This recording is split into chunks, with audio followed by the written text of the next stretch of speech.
Hey everybody, welcome back. Devin, the OG original Grognard, Cindy Down, continuing our playthrough of Star Explorer, the Star Trek adventure. No, it's not the Star Trek adventure game. It just feels like the Star Trek adventure game.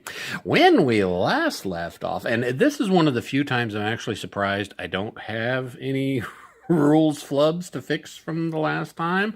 But that's either one of two things. One, I actually did get the rules right because they were simple enough that even I could comprehend them. Or two, nobody actually has ever played this game either and wasn't able to point out any rules mistakes I made. So I personally am going with the first one, that I didn't get any rules wrong. But we'll see. All right, where we left off, we were actually at the second planet, zooming through space, and we're in orbit, and we checked the planet. And what did we find out? I'm going to put my sheet right here. It was a grasslands planet. It had a sentient contact, a plant event, and a herbivore event, which is kind of good because I sent down animal psychology crews, I sent down a first contact team, and I sent down a botany team, and then, of course, the 3 red shirts. So let's go ahead and deal with the sentient first, because the sentient has a couple different things you have to do. All the events run basically the same, but each one of them has just a little bit of chrome to it. So let's take a look at sentient encounters. Highly intelligent species that evolve communication skills and organized societies. Yeah, that would be sentience. Are not necessarily humanoid. And if you've been watching my Stellaris videos here lately, we've seen a whole plethora of wonderful space monsters and different types of sentient creatures out there, ranging all the way from the weird, then the sublime, to the mechanical, and the hive mind. That actually flowed pretty good. Not too bad for someone who just pulls stuff out of his butt sometimes. Sentience can be encountered in any environment. Only sentient contact and military teams may be assigned to a sentient encounter.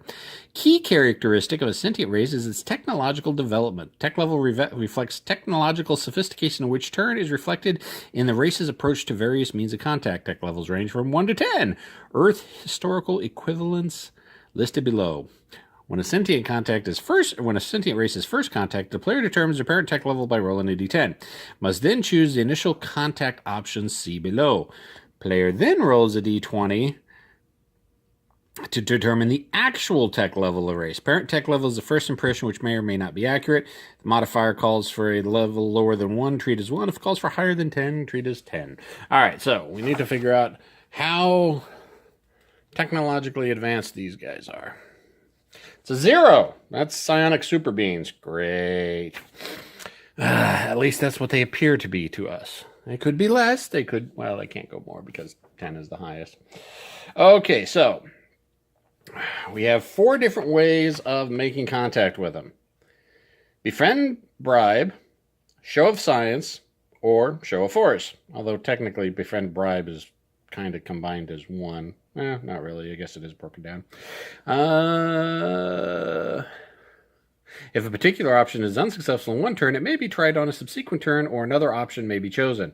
Each turn, the player may try to contact the sentience by rolling d20, contact the sentient encounter table, yada, yada, yada. Just kind of resolved like all the other encounters are. We've got a target number, modified by +2 for each of our sentient contact teams.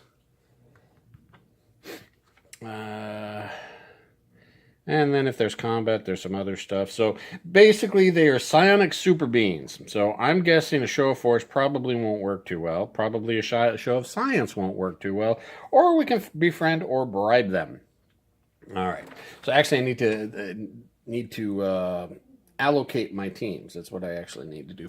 And there's also something. Let's see, plant. Let's take a look at each one of them in turn. Okay, can occur in any type of environment. On the first turn a plant is encountered, the player determines the type of plant encountered by rolling a d6. Yes, like I said, lots of charts. Like I said, if I was going to be playing this more, I would take all these charts and put them on one gigantic player's aid for people. But, I'm not. 5 would be medicinal plants. Oh, -1 for grasslands. This is grasslands, so it's a 4. It's a poisonous. Great. So, poisonous plants And then that has its own charts that we have to roll on to try to resolve. Okay, so we know it's poisonous plants. Let's go ahead and jot this down. Where's my... There we go. So under sentient, we have psi, at least that's what they appear initially. Plant is poisonous. And herbivore, so we have to find out what the herbivore type encounter is. Geological is just easy. It's just, go down, do it, roll 2d6 for victory points. Everything else has got a couple other steps, although the resolution is really the same. Okay, when resolving an animal encounter, has a choice of 4 options which to study the animal successfully. The 4 options are in order of increasing hostility towards the animal: befriend, trap, chase, hunt. However, okay, if a particular option fails in turn, the player may try that option again on the subsequent turn or may choose a different option. However, the player may not choose an option that is less hostile than the one he already tried. For example, if a player tried to chase and failed, he could not on a subsequent turn try befriend or trap. 10 distinct modifiers for each animal: herbivore, carnivore. Many species have more than one trait. Only the dominant modifier to the animal's behavior is considered. Okay, so again, another chart. When an animal is first contacted, the player must choose his initial option before knowing what modifier will be, knowing only that the animal is herbivore or carnivore.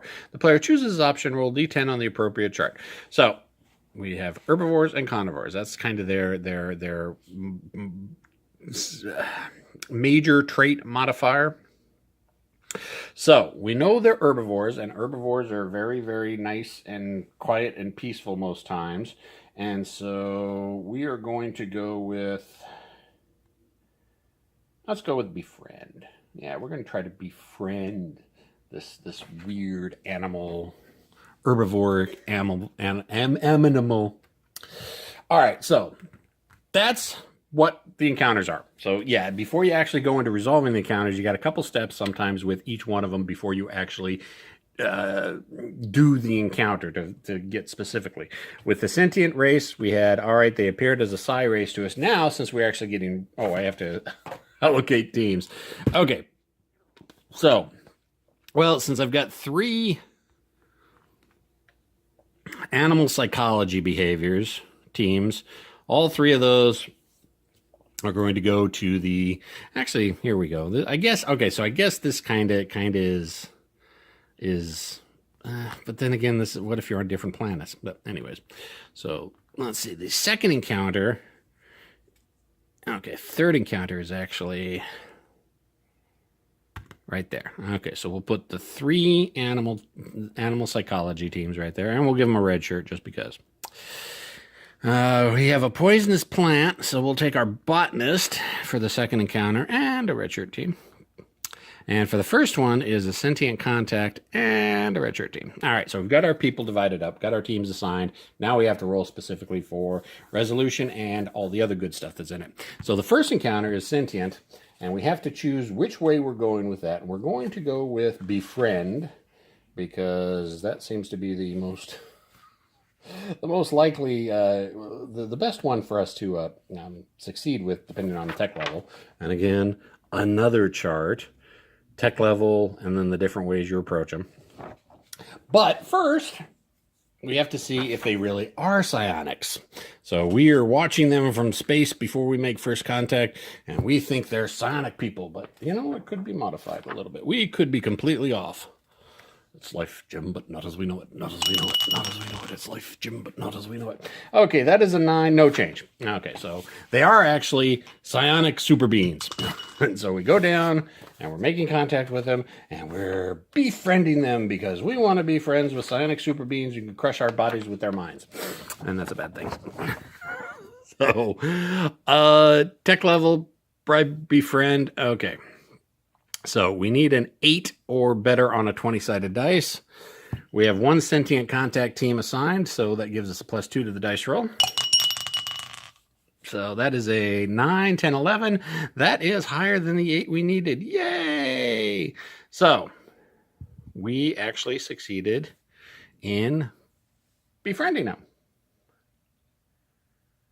Okay, let's see.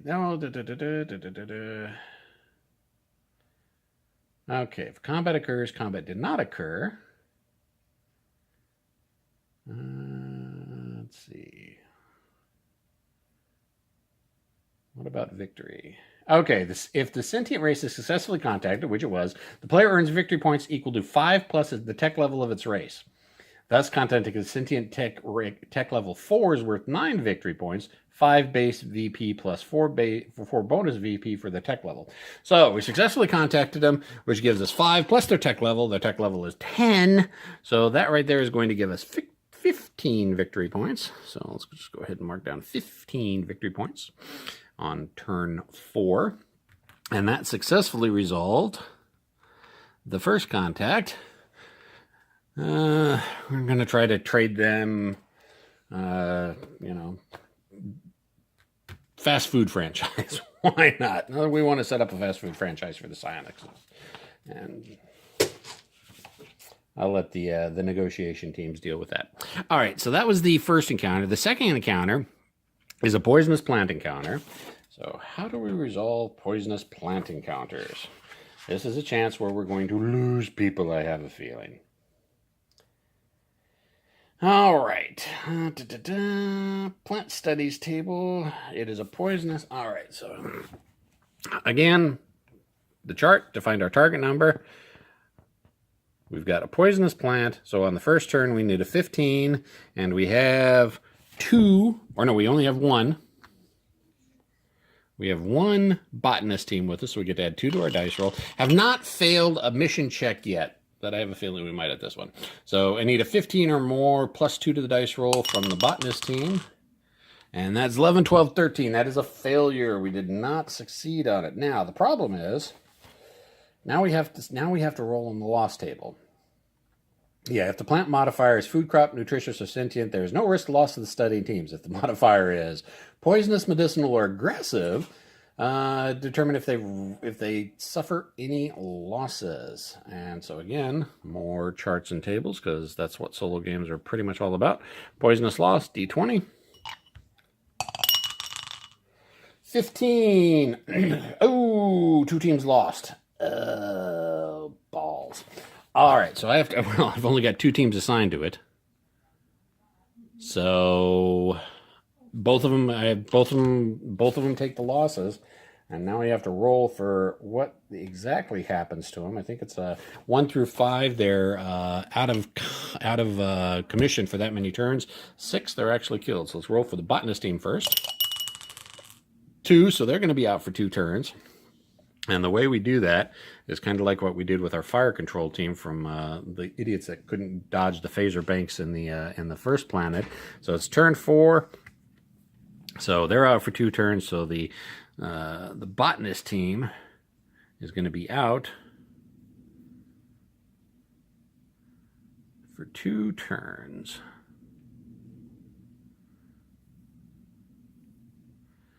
Which is okay because I still have 1 botanist team left on the ship, I think. Yes, I have 1 botanist team left on the ship. Now to roll for the security teams, the red shirts. And the red shirts are going to be out for 3 turns. So again, place it on my turn record track. And they'll come back on turn 8, which is okay because I've still got like 7.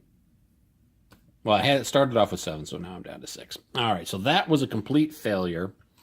No victory points or anything like that. The last one is a herbivore contact, and we are trying to befriend the herbivore contacts. So again, now we have to figure out what their trait ability is, what the defining trait of the herbivore species is. It is an 8, which is it's a flying herbivore. And that will modify or give us the table, be it herbivore or carnivore. It's a flying herbivore. We're trying to befriend. We need a 16. And as you can tell, you've got the different target numbers for the different type of species of animal it could be. And then herbivore loss tables, befriend, trap, chase, hunt. Carnivores, of course, it's more dangerous to hunt carnivores.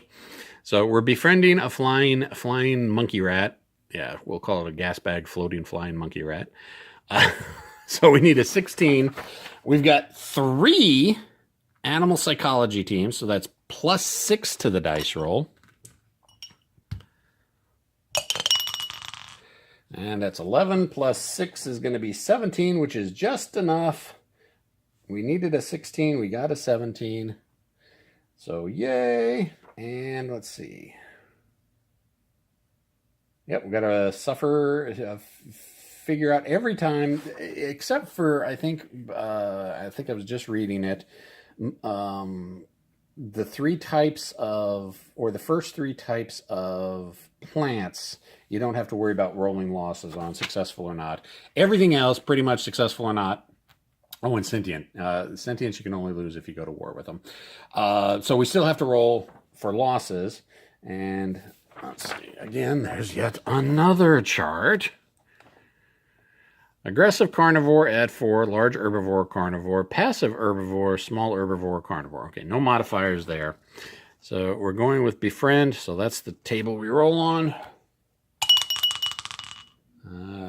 17. Uh-oh. 17. One team lost. All right. Well, these are going to be the red shirts. So we roll for the red shirts. D6.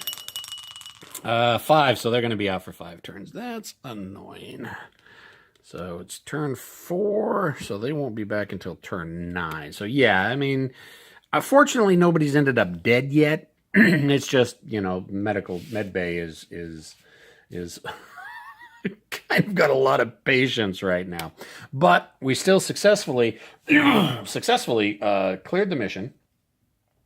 And victory points. How many victory points do we get for it?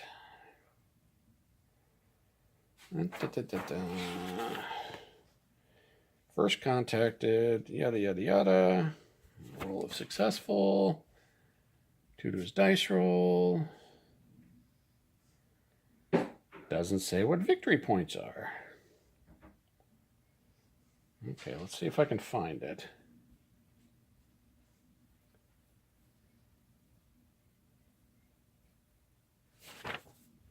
Herbivores and carnivores, resolving. 10 distinct modifiers. Species have more than 1 trait. There is no victory point table for this. Maybe it uses planetary exploration.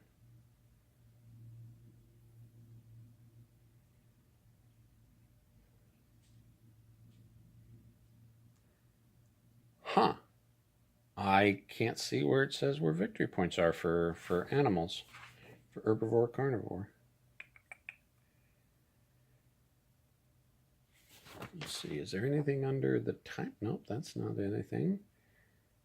Nope, nothing there. Huh, I do not know what the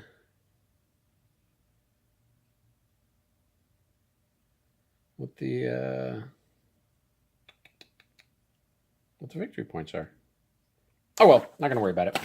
All right, so we ended up with another wounded red shirt, and the 3 animal physiologists. We'll go ahead and put them back up on the ship. Now, we didn't clear every mission on the planet. We got the sentient contact. We got the herbivore. We captured the flying gas bag monkey rats. But we weren't able to clear the plant. So now we're moving into turn 5. We're not spending any energy because we're still staying at the same planet. Destination is where we're staying at. We don't have any victory points. So now I can send more teams down. Again, back up. You can only send as many teams down as you have transporter bays or teleporter bays. I've got 8. Really, I've only got one thing left to figure out.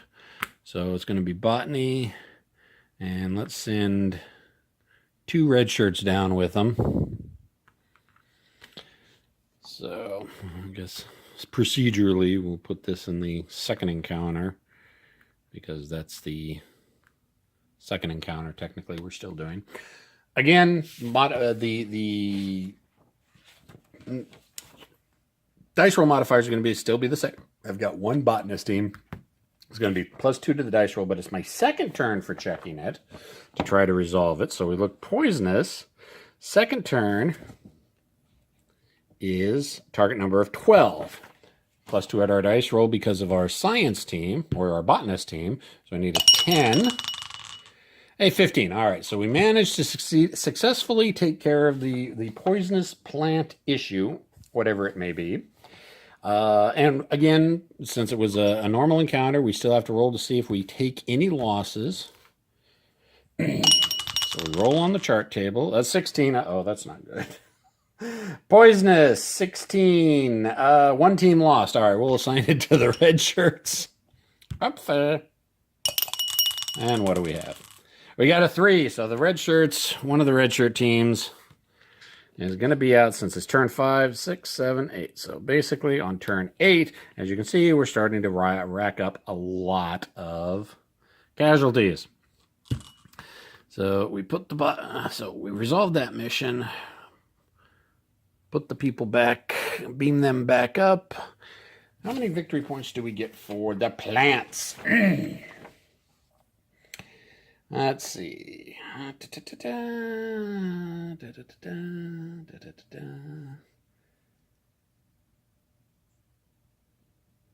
Oh, note the poisonous plants add a modifier of -1 to the casualty effects on the D6. Ooh, okay. Well, I rolled a D3, and it's actually 1 or 2 is death. 3, 4, 5, 3, 4, 5, or 6 is that's how many turns they were out. But I rolled a 3. I rolled a 3, correct one. Yes, I did roll a 3. -1 for the poisonous plant is going to make it a 2, which actually kills the red shirt team. So that is some hefty poisonous plant. Victory points, though. Again, we're not seeing victory points. Okay. If the roll is greater than or equal to the score indicated, he has studied the plant successfully and gains the victory point value. If a score is less than the indicated number, well, what is the victory point value? Where does it say the victory point value is? I think if it doesn't say, it goes back to the default that it's 15 points. Let's see. Encounters. Stellar encounters. No, we're not looking at stellar planetary explorations.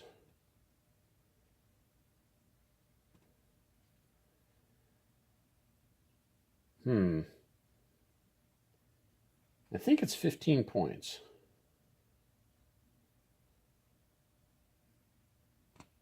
That's odd. I'm going to have to check BGG, see if there's anything on that to give more clarification. I think it's 15 points. So we would have gotten 15 points for the herbivores last time, and then 15 points for clearing the poisonous plants. Now, a little side note, which you should probably know and understand, is that if for some reason, while you're doing the events, say, had I failed my second dice roll attempt with the poisonous plants and lost my last botany team, because I only had one botany team left, the other botany team's wounded, I would have I wouldn't have any more botany teams, which I could technically throw red shirts at it, but I wouldn't get any dice roll modifiers. But if for some reason you don't want to take the time to try to clear a mission or more than one mission on a planet, you can forfeit it, but you lose that many XPs, victory points to what the encounter is worth. So if for some reason I had decided to say, screw it, I'm not dealing with the poisonous plants, I've taken too many casualties, I would have lost 15 victory points. So, and honestly, and there's the door. I'll be right back. All right, so I just discovered something really cool about my camera phone. It's got actually a pause button on it. I can hit the pause and it stops instead of me having to stop and restart. That's cool. I'm going to have to remember that. So anyways, really, when you get down to it, that Star Explorer, that is pretty much the game. Rinse, wash, repeat on the missions. The missions are not... Let's go ahead and flip this around. Nope, that didn't work. Because I know I could do it.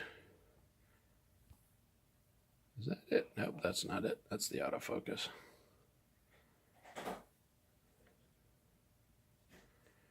Where is... Oh, I guess maybe that's only on streaming. I can do that.